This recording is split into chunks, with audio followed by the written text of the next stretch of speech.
pessoal, sejam muito bem-vindos a mais um Clube da Bilheteria. Como de costume no domingo eu vou falar um pouquinho a respeito do top 5 do final de semana e das principais marcas batidas. Então, vamos lá!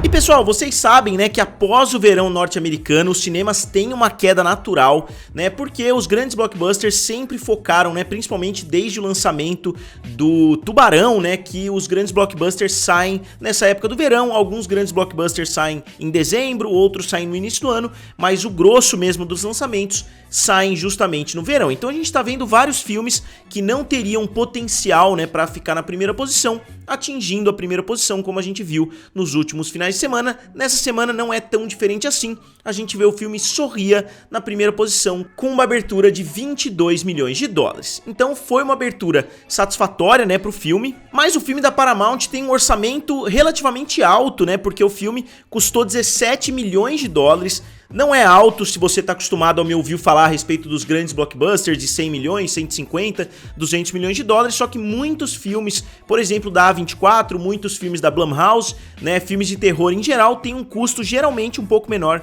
principalmente quando se trata do primeiro filme, né, de uma possível franquia. Então acho que a Paramount acabou gastando um pouco mais do que deveria, talvez, nesse filme, porque normalmente o primeiro filme de terror de uma franquia custa 2, 4, 6, estourando ali 10 milhões, e esse filme teve um orçamento de 17. Ele fez algumas coisas bem criativas no marketing, né? Eles pagaram pessoas pra ficar em jogos de vários esportes, né, norte-americanos, num jogo de beisebol, jogo de futebol americano, as pessoas ficaram simplesmente sorrindo de forma meio bizarra nas arquibancadas, né? Então foi um marketing interessante, o que pode explicar o filme ter ficado na primeira posição, só que 22 milhões de dólares para um orçamento de 4 ou 5 é um resultado sensacional. Para um orçamento de 17, nem tanto assim, ainda mais considerando que muitos filmes de terror têm uma queda muito alta do primeiro para o segundo final de semana, em torno de 70%. Vamos ver como vai ser o segundo final de semana para esse filme, mas o filme teve um resultado satisfatório, né? Só que não foi tão bom quanto poderia ter sido se o filme tivesse um orçamento menor. Internacionalmente, o filme trouxe um resultado até que positivo, né? Filmes de terror, vocês sabem,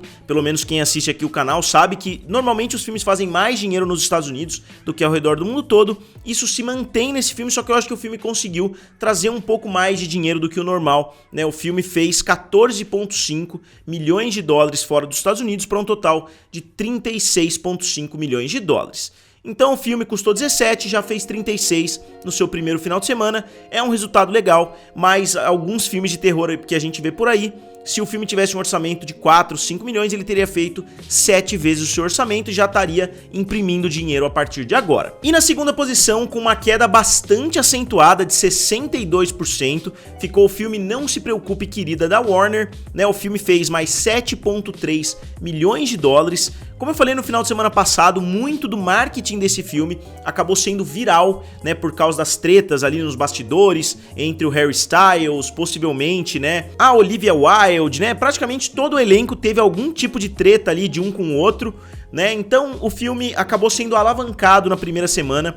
Porque filmes normais, né, filmes de drama, geralmente quando tem uma estreia positiva, não caem 62%, é uma queda aí de filmes de super-herói, uma queda próxima dos filmes de terror, então eu acho que isso afetou a performance do filme. Ele teve uma abertura um pouco acima do esperado, por causa desse burburinho aí que estava acontecendo ao redor do filme, todo mundo falando, fazendo vídeos a respeito, né, dos bastidores, do que estava acontecendo ali. Eu acho que agora que isso passou um pouquinho, né, digamos assim, esse efeito viral, né, dessas fofocas, né, vamos ser sinceros, eu acho que isso afetou a performance e o filme teve uma queda bastante acentuada. E o filme chega hoje a 32,8 milhões de dólares em território americano, a 21,9 milhões de dólares fora dos Estados Unidos, para um total de 54,7 milhões de dólares. Então esse filme desacelerou bastante, né, da primeira para a segunda semana, e ele teve um orçamento de 35 milhões de dólares, então o filme tem que fazer no mínimo do mínimo uns 80, 90 milhões, dependendo de quanto eles investiram em marketing,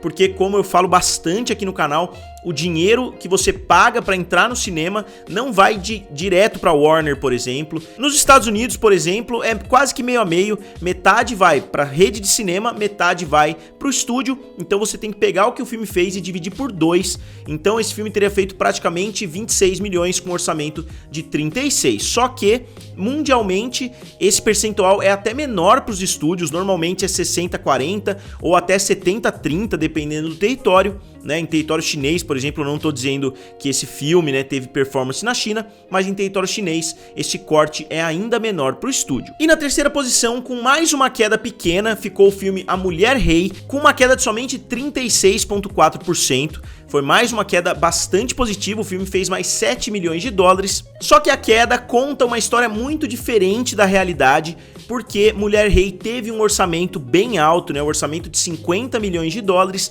e o filme não conseguiu nem bater o seu orçamento, tá bem equiparado ali com o seu orçamento, mesmo semanas depois do lançamento oficial. Então o filme conta hoje com 46 milhões de dólares em território americano e 3,4 milhões de dólares internacionalmente, para um total de 50,1 milhões de dólares. Então, com orçamento de 50 milhões, o filme bateu 50,1, só que como eu acabei de falar pra vocês, não se preocupe, querida, esse filme tem que fazer pelo menos o dobro e mais um pouco, vamos dizer, se o orçamento foi de 50 milhões, o filme tem que fazer 110, 120 milhões para quebrar, né, o seu custo e começar a dar lucro. Então não é isso que aconteceu, e a essa altura é praticamente impossível, né, que o filme da TriStar consiga esse resultado. O filme ainda não teve uma estreia muito grande internacional, eu acho que nem vai ter, vai ser um daqueles filmes que mundialmente chega através de vários serviços de streaming, né, em vários países, pelo menos, talvez eles até tenham uma estratégia de lançamento internacional, mas eu acredito que esse filme não vai ter um apelo tão grande assim fora dos Estados Unidos. Pelo que eu vi, o filme parece ser bem interessante, mas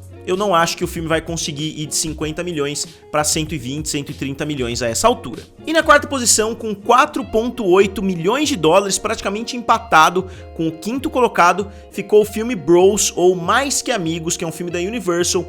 O filme, como eu falei, né, fez 4,8 milhões de dólares. Eu não vi absolutamente nada a respeito desse filme. Eu sei que é um filme com um certo envolvimento do Judd Apatow. Eu dei uma olhada no elenco, também tem atores bem capacitados. E é mais um filme de comédia que não teve um lançamento internacional, e o lançamento em território americano foi bem fraquinho. Então, comédia eu acho que é um gênero que foi quase que inteiramente absorvido, né, pelos serviços de streaming. Se a gente for procurar, né, quais são os maiores filmes de comédia todos os anos, é difícil a gente ver um filme de comédia no top 25 assim, porque filmes de comédia não têm atraído muitas pessoas para salas de cinema.